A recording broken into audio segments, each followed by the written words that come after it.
Well, this brings us to the 7th visit, and I hope to hand you the master key to success before I finish, because my subject will lead you so near to the master key that you will be apt to recognize it. As I have suggested in previous visits, a positive mental attitude can clear away all obstacles which stand between you and your major purpose in life. Because of the importance of the subject of our visit, I shall not only tell you that a positive mental attitude heads the entire list of the 12 great riches in life, but I am going to give you explicit instructions as to what you must do to keep your mind positive. In all the success books I have written, I have never suggested to my readers what they should do without clearly telling them how to do it. Are you ready? If you are ready, this visit may bring the most important change in your life you have ever experienced. 1. Learn to adjust yourself to other people's state of mind and difficulties so as to get along peacefully with them and to refrain from taking notice of trivial circumstances in your relations with other people by refusing to allow them to become controversial incidents. Great people always avoid small incidents of controversy when possible. 2. Establish for yourself a definite fixed system of conditioning your mind at the beginning of each day so you will keep it positive under all circumstances. 3. Learn the art of selling yourself to other people by indirection, such as asking leading questions which will bring out the sort of reactions from others which you desire. And do not permit yourself to be drawn into argument over unimportant subjects. 4.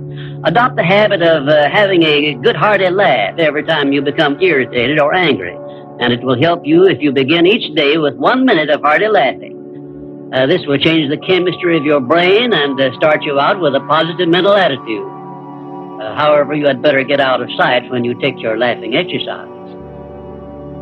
5. Start each day with an expression of gratitude for all the adversities, defeats, failures you have experienced in the past, and search for the seed of an equivalent benefit these have yielded you through the passing of time. Then give thanks for the blessings you expect to receive during the day.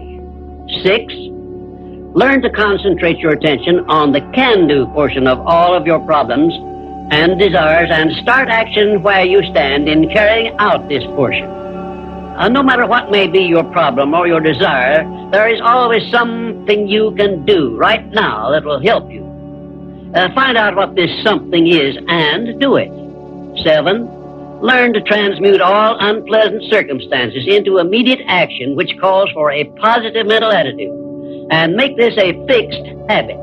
For example, when you are angry, switch your mind to some sort of action in connection with your hobby or your major purpose in life, and keep it busy with that subject for 5 minutes.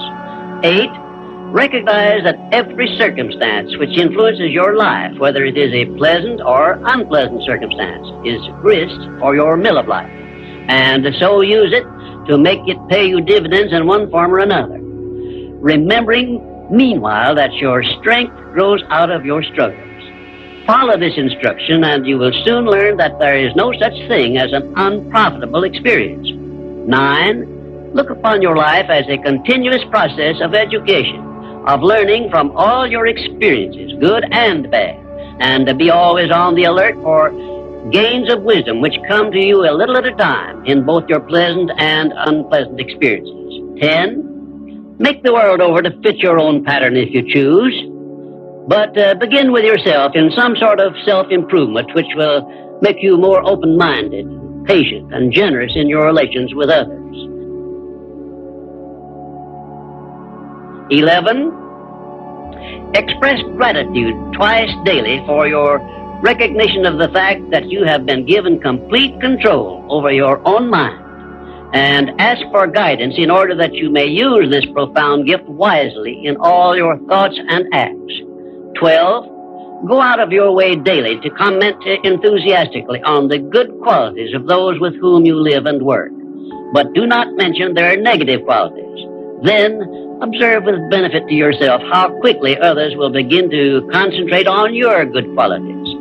Remember, I'm still talking about how to keep your mind positive. And 13, Accept all criticism of yourself as an occasion for self-examination to determine how much of it is justified, and you will be sure to make startling discoveries about yourself which will help you to the remainder of your life. 14. Do not accept from life or anyone else anything you do not desire. And remember that Mahatma Gandhi proved himself to be more powerful than the great British military forces by this simple method of passive resistance. 15. Remember always that there are two kinds of circumstances which cause you to worry.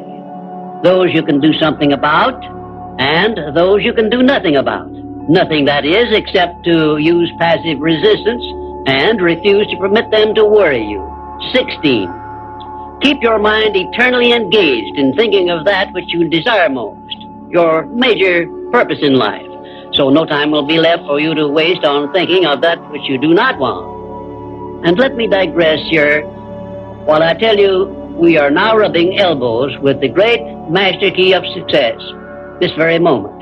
And 17, if you should ever be so unfortunate as to feel sorry for yourself, look around until you find someone who is worse off than yourself and start where you stand to give him help. Make this procedure a habit, and you will witness one of the great miracles of life, because that which you do to or for another, you do to or for yourself. And 18, choose some person whom you consider to be the sort of person you would like to be. Then go to work and emulate that person in every way possible. Great people have always been hero worshippers, but they pick the right sort of people to emulate. 19, cultivate your tone of voice so that your words have a pleasing musical sound. And remember that the sound of your voice is an open window through which other people look into your very soul. It will be a profitable investment if you will get a tape recording machine and record samples of your voice daily while you practice the art of expressing yourself through a friendly sounding voice. If you are engaged in selling, this practice will quickly pay off in monetary dividends.